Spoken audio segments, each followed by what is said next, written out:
நாம் உயர்வாக இருக்கிறோம், ஆனால் நம் உதவியை பெறுபவர் நம்மை விட தாழ்ந்தவராக இருக்கிறார் என்று நினைத்து கொள்ளும் போதே செய்யும் உதவி பயனற்றதாகிவிடும். தினமும் தூங்கும்போது இன்று நாம் யாருக்காவது உதவி செய்திருக்கிறோமா என்பதை பற்றி ஒரு நிமிஷமாவது சிந்திக்க வேண்டும். ஒருவருக்கு பணத்தால் தான் உதவி செய்ய வேண்டும் என்பதில்லை.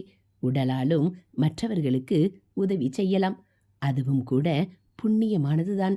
சம்பாதித்த பின் தான தர்மம் செய்யலாம் என்று தள்ளி போடக்கூடாது. அவ்வப்போது செய்வது நல்லது. இளைஞர்கள் பொழுதுபோக்கு என்ற பெயரில் நேரத்தை வீணாக்காமல் பிறருக்கு தொண்டு செய்து பயனுள்ளதாக்க வேண்டும். உடல் வலிமையை காட்டிலும் மன வலிமை முக்கியம். ஒழுக்கத்துடன் இருந்தால் மன வலிமையை எளிதாக பெற முடியும்.